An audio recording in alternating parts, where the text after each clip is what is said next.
അപ്പോൾ നമ്മുടെ ഇന്നത്തെ ഒരു ടാസ്ക് എന്ന് പറയുന്നത് ഫിഷ് പോണ്ട് നമ്മൾ ക്ലീൻ ചെയ്യാൻ പോവുകയാണ്. മൊത്തം വെള്ളം നമ്മളിപ്പോൾ വെള്ളം ഞാൻ പകുതി മാറി അതിന് റീഫിൽ ചെയ്തതാണ്. അത് കഴിയുമ്പോഴത്തേക്ക് നമുക്കിപ്പോൾ മൊത്തം വെള്ളം ചേഞ്ച് ചെയ്തിട്ട് നമുക്ക് മാറാൻ പറ്റുന്നത്. കാരണം നല്ല തണുപ്പാണ്. ഇതിൻ്റെ അകത്ത് കുറേ നമുക്ക് പായലും കാര്യങ്ങളും എല്ലാം ഉണ്ട്. ആ പായലും കാര്യങ്ങളിലും ഇപ്പോൾ നമ്മൾ ജസ്റ്റ് ഒന്ന് ഈ വലയൊക്കെ മാറ്റി ഒന്ന് കോരി കളയാൻ പോവുകയാണ്. അത് കഴിഞ്ഞ് ഡീപ്പ് ക്ലീനിങ് നമ്മൾ നെക്സ്റ്റ് ഇയറിലാണ് ചെയ്യുന്നത്. എവറി 2 ഇയർ നമ്മൾ ഡീപ്പ് ക്ലീനിങ് ചെയ്യുന്നുള്ളൂ. ഇപ്പോൾ ചെറിയൊരു ക്ലീനിങ്, ഒരു ഹാഫ് ക്ലീനിങ്.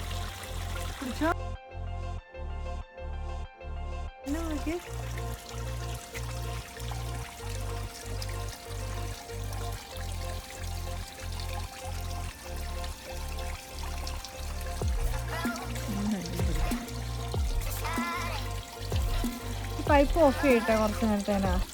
എന്നിട്ട് മോളെ പൈപ്പ് ഒന്ന് ഓഫ് ചെയ്യാവോ? ശരിക്കും ഉണ്ടല്ലോ ഈ പായലും ഇതിൻ്റെ അടിയിലുള്ള കുറേ വേസ്റ്റൊക്കെ ഈ മീൻ തന്നെ തിന്നും എന്നാണ് പറയുന്നത്.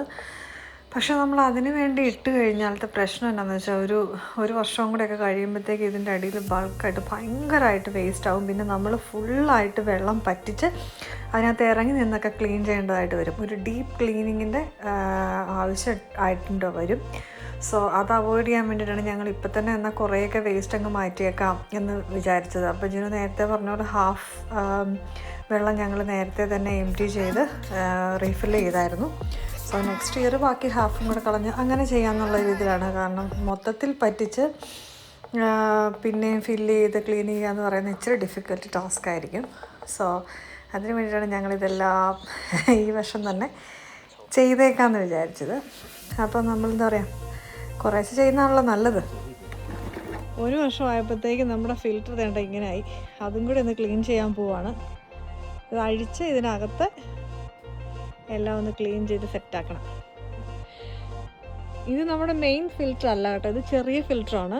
മെയിൻ ഫിൽറ്റർ വലിയ ഫിൽറ്ററാണ്. ഇത് ചെറുത് ഞങ്ങൾ എക്സ്ട്രാ ഒരെണ്ണം വെച്ചതാണ്. അപ്പം ഇതിനകത്ത് നന്നായിട്ട് ചെളി അടിഞ്ഞിട്ടുണ്ട്. അതും കൂടെ ഒന്ന് ക്ലീൻ ചെയ്തെടുക്കണം. നമ്മുടെ ഈ 4000 ലിറ്റർ പോണ്ടിന് നമുക്ക് മൊത്തത്തിൽ 3 ഫിൽറ്ററാണുള്ളത്. 2 വലിയ ഫിൽറ്ററും പിന്നെ തേണ്ട ഈ ചെറിയ ഫിൽറ്ററും. ഒരെണ്ണം അതാണ്, അത് ജിനു സ്വന്തമായിട്ട് ഉണ്ടാക്കിയ ഫിൽറ്ററാണ്, എന്തൊക്കെയോ സാധനങ്ങൾ വെച്ചിട്ട്.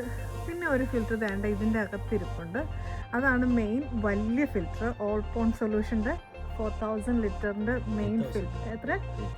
8000 ലിറ്ററിൻ്റെ മെയിൻ ഫിൽറ്റർ.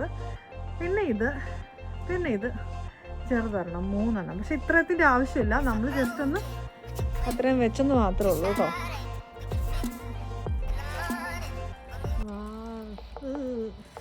അതെടുത്ത് ഇങ്ങോട്ട് വെക്ക് ചെയ്യുന്നു, അല്ലെങ്കിൽ ഇപ്പം അതിനകത്തോട്ട് വീഴും. കണ്ടോ, ഒരു വർഷത്തെ ചെളിയാണ് ഈ കാണുന്നത്. എന്തോരം അല്ലേ. അത് എങ്ങോട്ട് വെച്ചോ, അല്ലെങ്കിൽ ആ പോണ്ടിനകത്തോട്ട് തന്നെ വീണാലോ.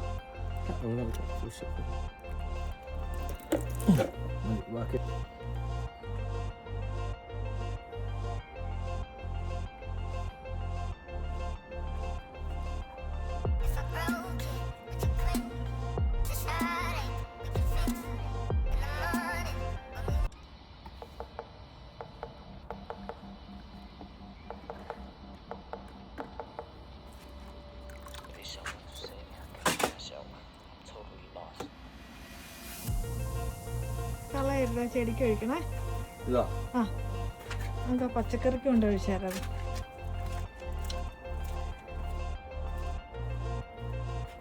നോക്കിക്കേ എന്തുമാത്രം ചെളിയാന്ന്. നമുക്ക് ഞാൻ പറഞ്ഞില്ലേ, നമുക്ക് 2 വലിയ ഫിൽറ്ററിങ് സിസ്റ്റം ഉണ്ട്. ഇത് ചെറിയൊരു സബ്സ്റ്റിറ്റ്യൂട്ടാണ്. എന്നിട്ട് പോലും ഇതിനകത്ത് തന്നെ എന്തോരം ചെളിയാണ് വന്നേക്കുന്നതെന്ന്. അപ്പോൾ ക്ലീനിങ് എല്ലാം നമ്മൾ കഴിഞ്ഞ് ക്രിസ്റ്റൽ ക്ലിയർ ആയിട്ടില്ല എങ്കിൽ പോലും അടിയിലത്തെ ഒരുപാട് വേസ്റ്റ് നമുക്ക് എടുത്ത് കളയാൻ പറ്റി കേട്ടോ. ഇനിയിപ്പോൾ അടുത്ത വർഷം വേണേൽ ചെയ്യാം. ഒറിജിനൽ താറാവുകളെ മേടിച്ചിടുന്നത് കോസ്റ്റ് എഫക്റ്റീവ് അല്ല. തീറ്റ കൊടുക്കണം, ഭയങ്കര പരിപാടിയാണ്. അതുകൊണ്ട് ഞാൻ 2 പ്ലാസ്റ്റിക് താറാവുകളെയും കൂട്ടിനായി 2 തവളകളെയും മേടിച്ച് വിട്ടിട്ടുണ്ട്. ഹാപ്പിയാണോ ജിനു ക്ലീനിങ്ങിൽ?